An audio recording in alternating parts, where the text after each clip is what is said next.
5 ওয়াক্ত নামাজ পড়ার সাথে, রমজানের রোজার সাথে, জুমার নামাজ পড়ার সাথে যদি কেউ জেনার কাছে না যায় তাহলে মাফ হবে। আর কেউ লুচ্চামি করতে থাকবে, সমকামিতা করতে থাকবে, নোংরামি করতে থাকবে, আর মাফ হবে না। এজাজ তুনিবাতিল কাবায়র, কাবিরা গুনাহ থেকে যদি বেঁচে থাকে, মদ খাওয়া, হারাম খাওয়া, মানুষের টাকা পয়সা বেঈমানি করা, জুলুম অত্যাচার করা, স্ত্রীর উপর জুলুম অত্যাচার করা, ইত্যাদি ইত্যাদি, স্বামীর উপর জুলুম অত্যাচার করা। জি, অনেক স্বামী আছে স্ত্রী দ্বারা নির্যাতিত, আর অনেক স্ত্রী আছে স্বামীর দ্বারা নির্যাতিত। আল্লাহ রাব্বুল আলামিন জালেমদেরকে হেদায়েত দান করুন, মাজলুমকে আল্লাহ হেফাজত করুন, সাহায্য করুন। তো বলছিলাম 2 নম্বর ফজিলত, অতীতের গুনাহ মাফ হবে রমজানের রোজার। 3 নম্বর ফজিলত হচ্ছে যে রোজার নেকি আনলিমিটেড। অন্য যে কোনো নেকি 1 থেকে নিয়ে 10 হয়, 10 থেকে 100 হয়, 100 থেকে ম্যাক্সিমাম কত হয়? 700 হয়। 700-700 বেশি না। দান সাদকা করেন, জাকাত দেন, নামাজ পড়েন, 700 পর্যন্ত পৌঁছিবেন। আল্লাহ রাব্বুল কোরআনে কারীমে তুলনা করেছেন একটা বীজের সাথে। একটা ধানের বীজ, গমের বীজ আপনি ছিটাইলেন, বপন করলেন, আর তারপরে সেখান থেকে কি হলো, একটা গাছ হলো, আর তাতে কয়েকটা শীষ হইলো, আর এইভাবে এক এক শীষে এক একটি করে দানা। তাহলে যদি 7টা শীষ হয় আর এক এক শীষে হচ্ছে 100টি করে দানা, তাহলে কত হইল? 700। এইভাবে আল্লাহ তুলনা করেছে। কিন্তু রোজার নেকি 700-তে সীমিত নয়। এই মর্মে হাদিসে কুদসি রয়েছে, রাসূলুল্লাহ সাল্লাল্লাহু আলাইহি ওয়াসাল্লাম বলেছেন সহিহ বুখারী মুসলিমে, কুল্লু আমালি ইবনে আদম লাহু, আদম সন্তানের সমস্ত আমলে তার অংশ আছে। দুনিয়ার স্বার্থ থাকতে পারে। দেখেন, নামাজ পড়লেও অনেকে লোক দেখানো নামাজ পড়ে, অনেকেই কারো চক্ষু লজ্জাতে নামাজ পড়ে, কিন্তু চক্ষু লজ্জাতে রোজা রাখে এটা নয়। কারণ রোজা বুঝতে পারবে না। চক্ষু লজ্জা কি? ইফতারিতে বসে গেল, এইদিকে ধুম হয়ে রুমে বসে খেয়ে এসছে পেট ভর্তি করে, কেউ জানতে পারবে রুমের ভিতরে?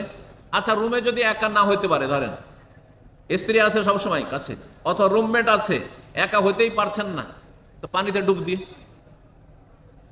নদীর দেশের মানুষ আপনারা, নদীতে দিলেন ডুব আর একবার পানি খেয়ে নিলেন, কেউ জানতে পারবে? আল্লাহ ছাড়া কেউ জানতে পারবে না। রোজা এমন একটি ইবাদত যে মানুষ জানার উপায় নেই, জানার চেষ্টা করলেও জানতে পারবেন। আমি রোজা রাখছি কি না রাখছি ওটা আল্লাহ জানেন, আপনারা জানতেই পারবেন না। হ্যাঁ, কিন্তু যে কোনো আমল করেন মানুষ জানবে। নামাজ পড়লেও জানতে পারবে, কারণ মসজিদে জামাতে নামাজ পড়তে যেতে হবে নাকি? জামাতে নামাজ পড়া ফরজ, তাই না? হজ করলেও জানতে পারবে, দান সাদকা করলেও জানতে পারবে, যাকাত দিলেও জানতে পারবে, যে কোনো কাজ করেন আপনি জানতে পারবে। কিন্তু রোজা ইল্লা সিয়াম ফাইন্নাহু লি, আল্লাহ বলছেন একমাত্র রোজা, সেটা একমাত্র যারা রাখে আমার জন্যই রাখে, আমার জন্যই রাখে।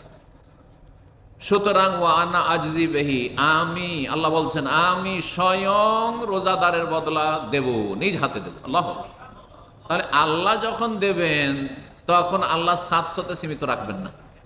আল্লাহ যে কত দেবেন এটাও বলেননি, কত হাজার কত লক্ষ হবে আল্লাহ ভালো জানেন, তাও জানি না, আল্লাহ ভালো জানেন। সুতরাং এই রোজার মতো এত গুরুত্বপূর্ণ আর এত মহত্বপূর্ণ এত ফজিলতের আমলে যেন আমাদের কখনো অবহেলা না হয়।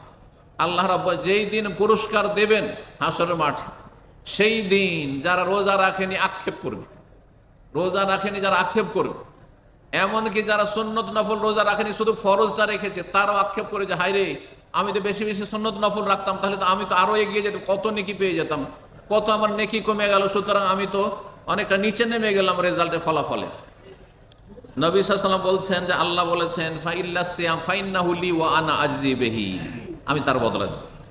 এটা হয়ে গেল কয় নম্বর? 3 নম্বর ফজিলত বললাম, তাই না? যে আল্লাহ রাব্বুল আলামিন রোজার ফজিলত দেবেন বেহিসাব, বিনা হিসাবে, ওর কোন একটা নির্ধারিত হিসাব নেই, আল্লাহ জানেন সেটা কত দেবেন। রোজার 4 নম্বর ফজিলত হচ্ছে যে রোজা হচ্ছে ঢাল স্বরূপ। ঢাল বুঝেন? ঢাল, যোদ্ধার ঢাল।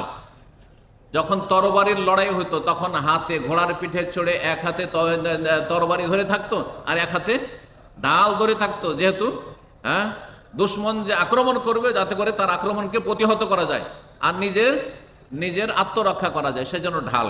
এই ঢাল আর তরবারির লড়াই ছিল।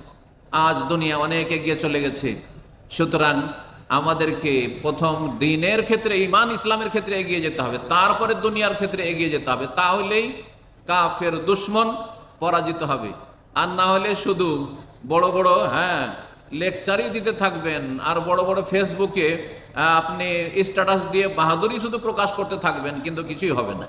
আজ মুসলিম জাতি ইমানের দিক থেকে খোঁড়া হয়ে গেছে, খোঁড়া, আর পার্থিব শক্তির দিক থেকেও খোঁড়া হয়ে গেছে, না এটা আছে না ওইটা আছে। আর মুসলিম জাতি কখনো সংখ্যার বলে আর অস্ত্রের বলে জিতেনি কাফেরের ওপর, সবসময় জিতেছে ইমানের বলে। ইমানের বলে সবসময় কাফেরদের সংখ্যা বেশি থেকেছে, এতে প্রথম থেকে শিক্ষা দেওয়া হয়েছে।